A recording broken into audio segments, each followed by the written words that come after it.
മലപ്പുറത്ത് വീണ്ടും മഞ്ഞപ്പിത്ത മരണം. ചുങ്കത്തറ മുട്ടിക്കടവ് സ്വദേശി തജ്ലീസാനാണ് മരിച്ചത്. 18-ന് പെരിന്തൽമണ്ണയിലെ സ്വകാര്യ ആശുപത്രിയിൽ പ്രവേശിപ്പിച്ചെങ്കിലും പിന്നീട് കോഴിക്കോട്ടേക്ക് മാറ്റുകയായിരുന്നു. കോഴിക്കോട് മെഡിക്കൽ കോളേജ് ആശുപത്രിയിൽ ചികിത്സയിലിരിക്കെ ഇന്നലെയാണ് മരണം. രോഗബാധയെ തുടർന്ന് കോഴിക്കോട് സ്വകാര്യ ആശുപത്രിയിൽ ചികിത്സയിലിരിക്കെയായിരുന്നു തജ്ലീസാലിന്റെ മരണം. 22 വയസ്സാണ് പ്രായം. കോഴിക്കോട് പാലാഴിയിൽ സ്വകാര്യ കമ്പനിയിൽ ജോലി ചെയ്യുന്ന തജ്ലിസാൻ കഴിഞ്ഞ 13-ന് വീട്ടിലെത്തി. ഇടവിട്ട് പനിച്ചതിനെ തുടർന്ന് കുടുംബ ആരോഗ്യ കേന്ദ്രത്തിൽ ചികിത്സ തേടി.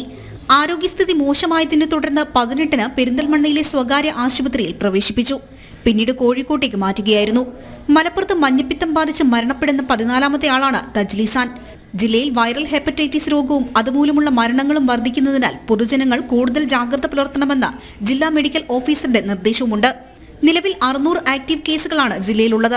രോഗലക്ഷണങ്ങൾ കണ്ടാൽ സ്വയം ചികിത്സിക്കുകയോ അശാസ്ത്രീയമായ ചികിത്സാ മാർഗങ്ങൾ സ്വീകരിക്കുകയോ ചെയ്യാതെ ഉടൻ തന്നെ ശാസ്ത്രീയമായ ചികിത്സ തേടണമെന്നും ആരോഗ്യവകുപ്പിന്റെ നിർദ്ദേശമുണ്ട്. ജനം, മലപ്പുറം.